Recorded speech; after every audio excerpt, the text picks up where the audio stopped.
Hey, it's so great to be here with you guys today. I get to talk about the book of Esther today and the story of Esther, which I love. And actually, the church where I'm at, Canyon Springs in Middleton, we're going to be doing a series on the book of Esther for the next 4 weeks. So it's really cool timing.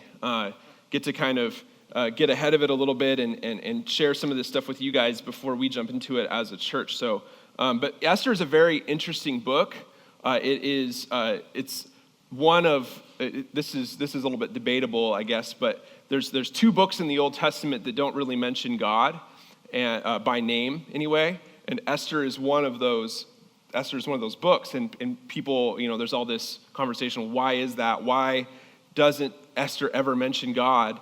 Well, the purpose of the book of Esther is like the kind of stated purpose is to show where the festival of Purim came from. Right? Where did this festival come from? The Jews celebrate, and that name Purim comes from the word pur, which means lots. Okay, you guys know they would cast lots to kind of decide things sometimes in the Bible, and there's a moment when that happens in this book. The kind of villain of the story does that. He casts lots to decide what is going to be the extermination date of the Jewish people. He's like, I just need a date to shoot for, so he casts lots and gets that date, and then everything in the book leads up to that date, and that's where the name of that festival comes from, and everything leads up to that date. But what's interesting is what unfolds going towards that date and what ends up happening on that date is not what was originally planned by this person. So in that way, you see God working in this book, even though he's not specifically named. And so I just think it's so interesting that the Jewish people have this festival that's basically called the Festival of Chance, right? The Festival of Coincidence. But I almost think they're doing it ironically, saying, we're celebrating this, we're understanding that there aren't really coincidences in that sense. God is always working. And so the situation of the Jews is they've been in captivity for over 100 years. At this point, some have gone back to their homeland, others have stayed. They're kind of spread all throughout the provinces of Persia at this time. And there was still a sense, not among the Jews, it was pretty revolutionary for the Jews actually to think otherwise, but most peoples believed that your God is located, is centralized in your nation, your geographical location. And so to say God is the God of the whole earth is pretty revolutionary. And so that might be another reason why God isn't mentioned here. This is taking place in a place other than the Holy Land. And it's kind of showing in a subversive way maybe that God can still work in these other environments. All right, even if maybe he's not quite as obvious as he would be in other, or not being as name dropped as much as he would be in other contexts. So today we're dealing with the question, how can I become an advocate? How can I become an advocate? Because the theme here is how that you guys have been in chapel is God comes into these people's lives and he kind of pivots them to these other focuses. They were on one path, he takes them to another path, right? So in the case of Esther, he turns her into an advocate for her people. Now there's lots of different ways you can be an advocate. You can be an advocate for a cause, right? Because causes can't speak for themselves. Someone has to advocate for a cause. You are essentially becoming the voice for that cause. You are embodying that cause. We have the ultimate cause. We have the gospel, the good news of Jesus. But the gospel has to be advocated for. It has to be embodied by somebody and taken, okay? You also can be an advocate for a person, right? Usually this is because someone can't speak for themselves. There are a lot of times systemic factors designed to keep certain people quiet. And so you can advocate for kids in foster care. You can advocate for refugees, right? You can advocate for girls who are being trafficked, because these are people that don't have a voice of their own a lot of times. And so they have to have somebody advocate for them. Even in the church, there are groups of people who have historically had less of a voice than others. So if you are in leadership, which a lot of you are going to end up in church leadership of some kind, you have the responsibility as a leader to hear from these groups, to go to them and to listen to them and to advocate for them. Okay, so and we see that Jesus was an advocate. That's one of the reasons why he took on the Pharisees the way he did, is because he saw that they were not representing God's heart in terms of the people that were marginalized and things like that. And so he would speak out against them. And he said, "Blessed are the poor in spirit." And Jesus said, "Blessed are the poor in spirit." He was turning on its head the cultural understanding of what it meant to be blessed. Right? So he's saying, you think all these people are blessed. Actually, it's these people. And so in that sense, he was advocating. So I just kind of want to really briefly tell the story of the book of Esther. You're probably pretty familiar with it. This is going to come across like when I ask my 7-year-old how his day at school was, and I get a play-by-play of the whole day. Just, and it's kind of like, whoa. Just give me the high points, the summary, whatever, the highlights. I don't know. But so I'm going to kind of go through this. But I want you guys to see the flow, that kind of arc of this story, and then we're going to talk about how can we become an advocate like Esther.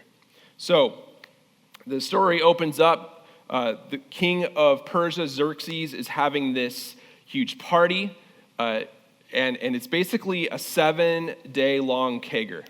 Is essentially what it is. I mean, all the wine you want, and then his wife, the queen Vashti, is also having a banquet.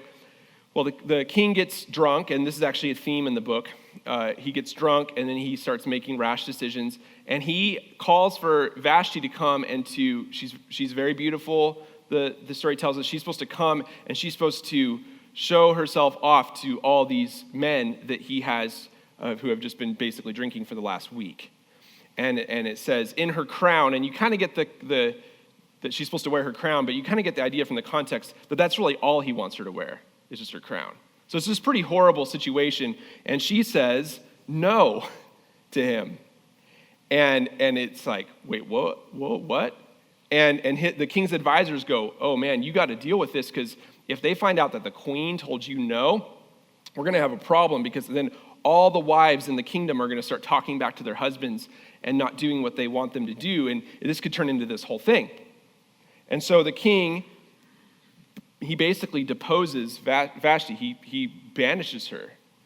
And ironically, in the process, kind of he broadcasts the whole thing anyway, right? So she kind of ends up becoming this example that's brought up over and over throughout the book. And then the king sobers up and realizes, oh, I don't have the queen anymore. That's really a bummer. And he's a king living in that time period. He actually has a harem with concubines and things like that. But he really liked Vashti, and now he's kind of like, what have I done? And another running joke throughout this book, or kind of running theme, is when the Persians would make laws, they couldn't be redacted. So you had to, if you made a law, you had to kind of follow through on it. If you had a decree, you would have to make another decree and then another decree, and you can't ever go back. You can only go forward. It's like the very first Mario Brothers.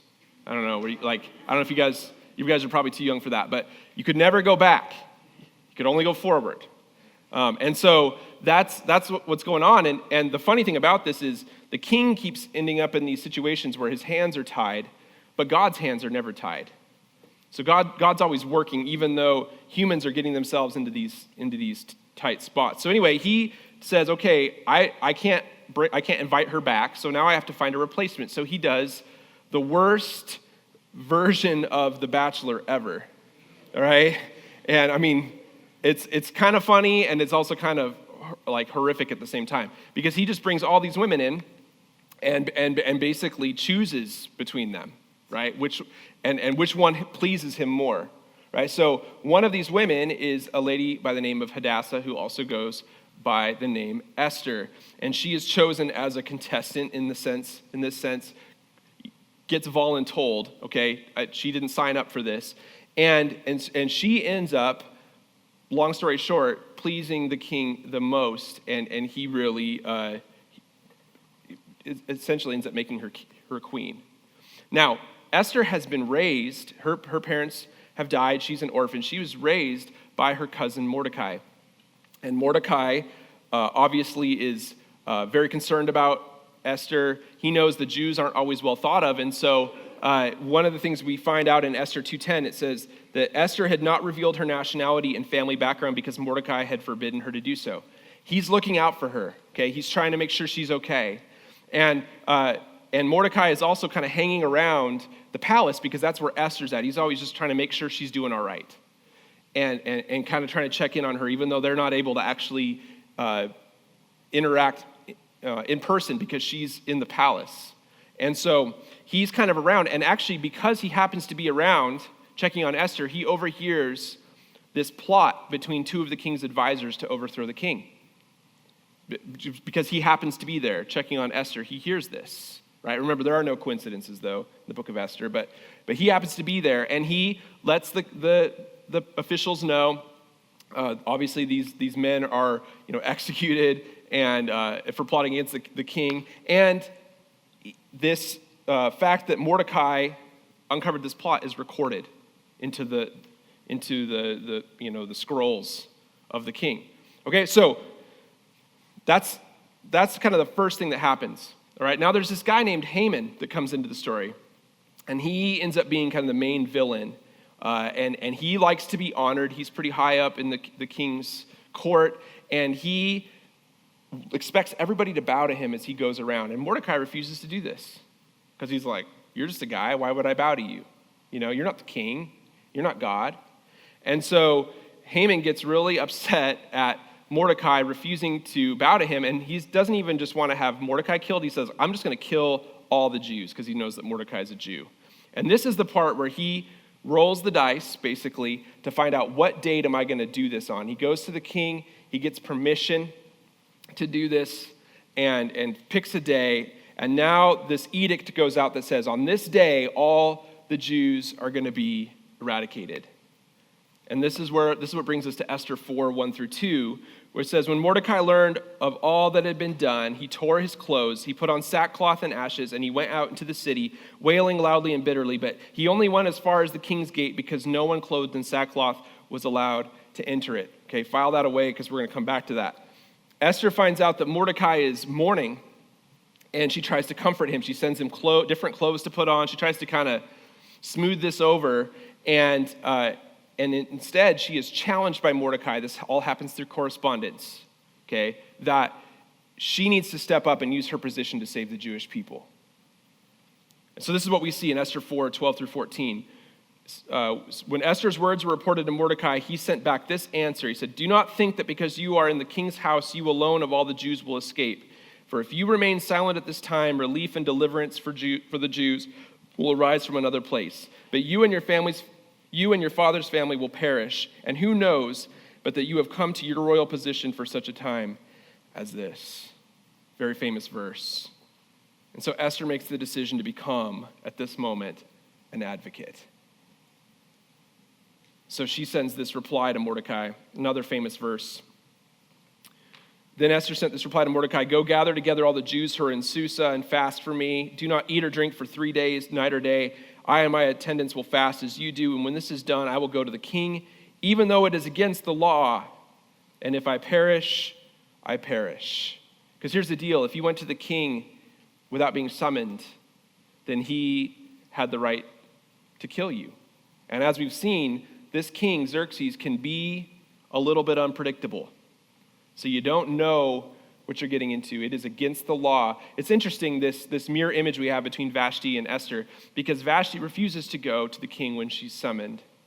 And Esther, at this point, determines that she's going to go to the king even though she has not been summoned.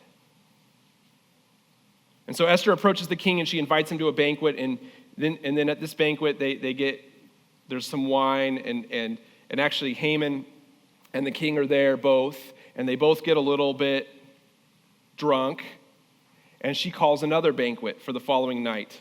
And after the first banquet, Haman is in good spirits, but he can't enjoy himself because as he's leaving and feeling good that he got invited to this banquet, he sees Mordecai sitting in the gate of the palace again, and he's just frustrated. And so Haman's wife suggests that he have a 75-foot pole set up and ask the king to impale Mordecai on this pole in the morning. I mean, I don't know. That's not what I do when I'm angry, but that's what he decides to do. And after the first banquet, the king can't sleep that night. He can't sleep. And so in order to put himself to sleep, he says, hey, come read the records to me.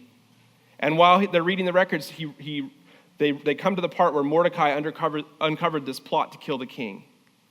And he had forgotten about that. And so the next day, when Haman comes in, the king says, hey, I got this guy I want to honor. We neglected to honor this guy.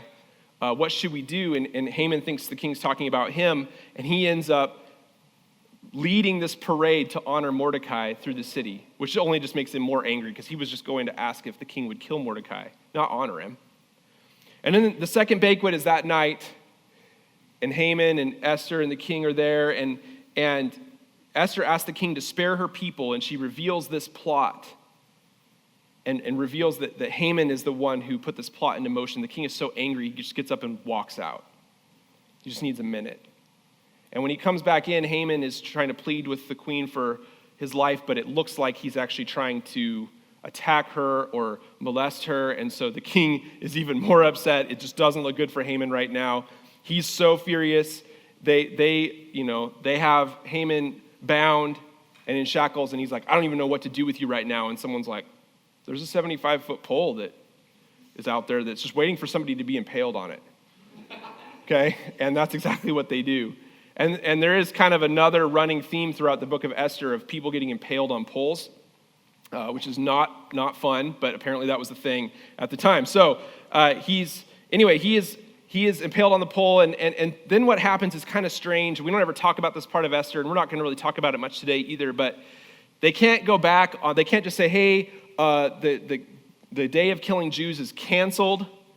We're not going to do it, because they can't go back on it, I guess. So instead, they just arm the Jews. They just say, okay, Jews, arm yourselves. People are going to be coming. We can't stop that. So, here they come. And there ends up, the Jews arm themselves, they defend themselves, and because of all this festival of Purim is then established, and it's celebrated to this day.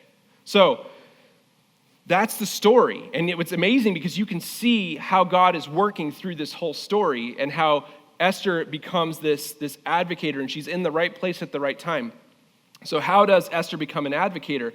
Well, Esther had the way paved for her by Vashti and Mordecai. And so this is a couple observations I want to give you today. One of them is God will use those who have come before and those who are alongside you to make you an advocate. That Vashti paved the way for Esther, and Mordecai walked alongside Esther. And he raised her. He raised this girl as his own, even when she had lost everything. And so that's us as well. You have people in your life who have gone before you. You have people in your life now who are walking alongside you. And God will use them to turn you into a person who can be an advocator for him. Also, I want to emphasize this. God will use your experiences, even painful ones, and your unique position to make you into an advocate. Esther went through some trauma. We're going to talk about that here a little bit more in a minute. But I think sometimes we gloss over this in this story.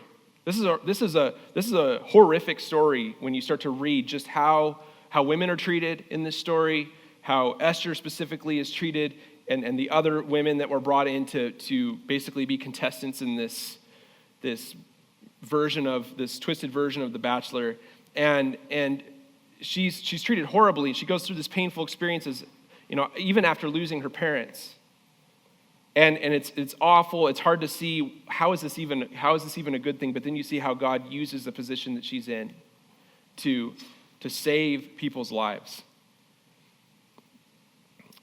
Also, I want to say one more observation. Being an advocate could cost you, but not being an advocate also has a cost.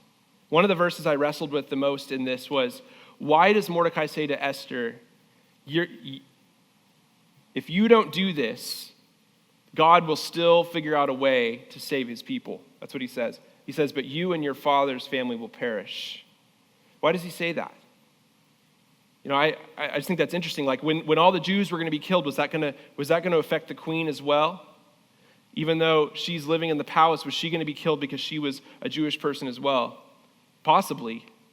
But even if the Jewish people are saved, Mordecai says, your family, or your father's family, you and your father's family will perish. And I think he might be speaking metaphorically here. He might be saying, you are about to sacrifice in order to not be an advocate.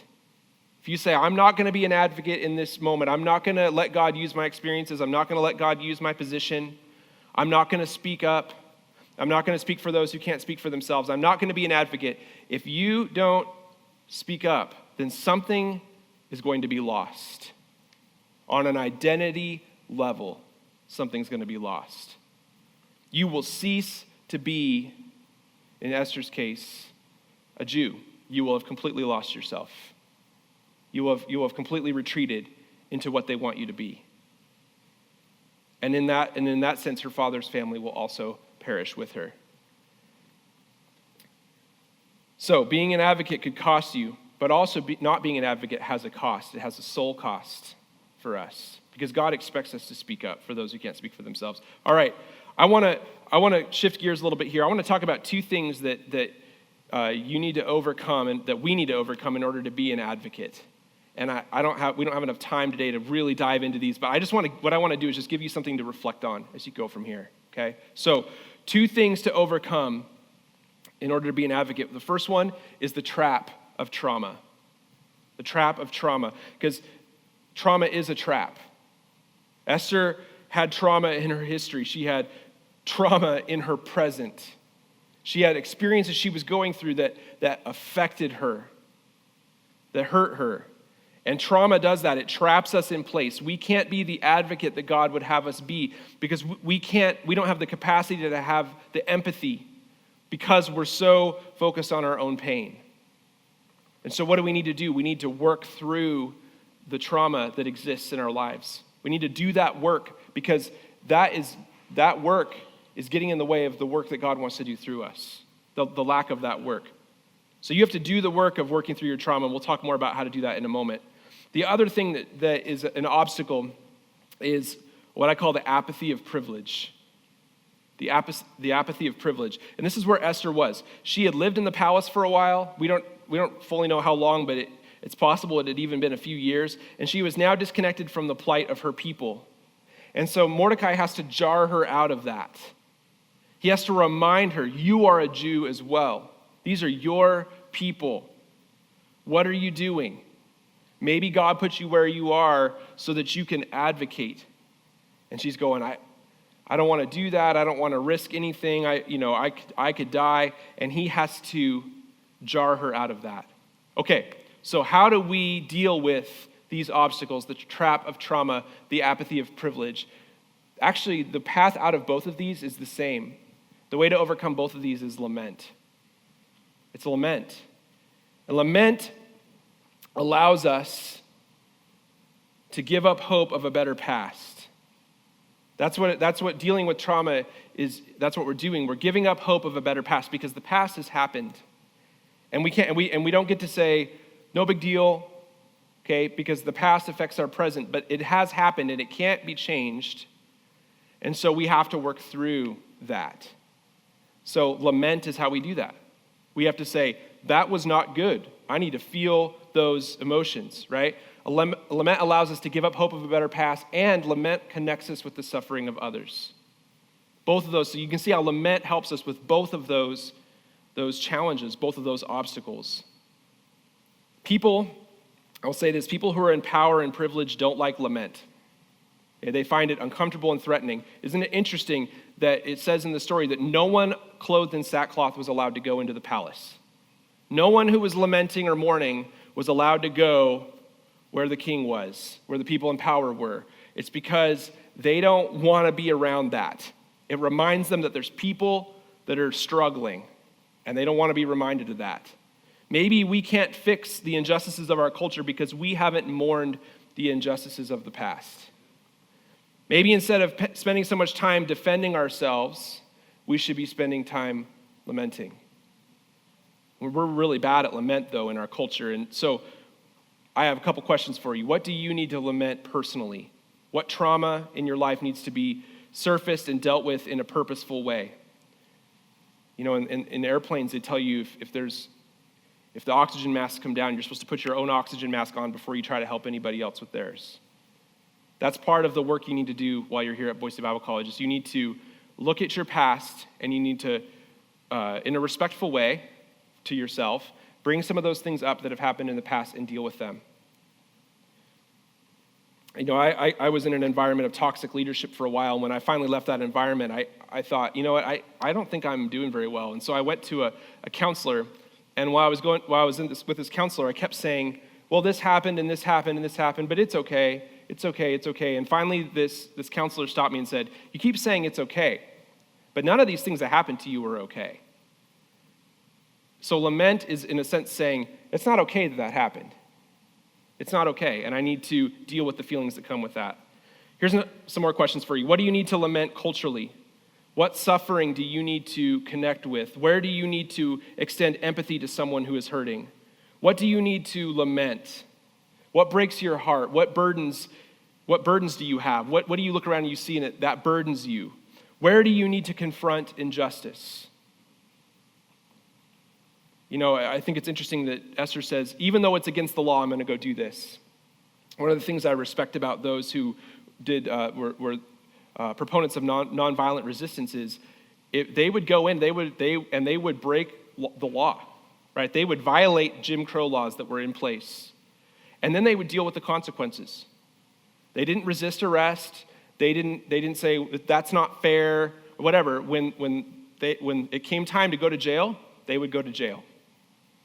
And the purpose of that was to show these laws are unjust, because you can see the human cost of enforcing these laws is. So Esther says, I know what the law says. I'm going to go deal with whatever consequences come. And by doing that, she upheld a higher law, a higher justice. But we are bad at lament, and the only way to get better at it is to practice. So I just have some encouragements for you, and I know we're a little bit over time here, but pay attention to your emotions. Become curious about your responses. A therapist can help you with this, and they can help you learn to do this for yourself. So when you feel strong emotions in moments, and maybe that strong emotion doesn't fit the situation, start asking yourself, whoa, where'd that come from? And maybe not right in that moment is the right time to deal with it, but make sure you deal with it, is what I'm saying. A mentor who knows you can help, identifying your emotions, naming your emotions, writing them down, talking to a safe person. I really respect your generation, Gen Z or iGen or whatever they call you guys. You're very in tune with mental health. My only caution for you is there are appropriate times to do mental health work, and there's other times when it's important to acknowledge the feelings that you're feeling, the hardship you're going through, and then to say, but I still got to get this job done that's in front of me, and then I'm going to deal with these emotions in a healthy way later. And I wish I had more time to unpack that, but with lament, here's what's great about lament, though, is you can process those feelings at the most appropriate times. There's an order to it. He puts on sackcloth, he puts on ashes. There's a whole order to the lament. So I just want to say this as we close. Lament is the path to becoming an advocator. The only way to escape the trap of trauma and the apathy of privilege is to learn how to lament. Let me say that one more time. Lament is the path to becoming an advocator. The only way to escape the trap of trauma and the apathy of privilege is to learn how to lament. So we need to get to work in doing that. Let's pray. God, I thank you for these students. I thank you for not just the potential, but the ministry that's already being done by those in this room. And God, I know it's easy for us to just go and not pay attention to our emotions, to just go and not pay attention to the pain and suffering that's around us.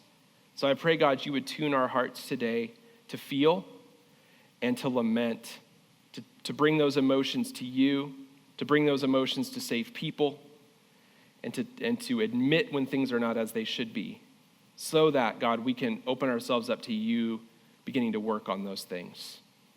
Help us to admit when things are not as they should be and to lament. We pray these things in your name. Amen.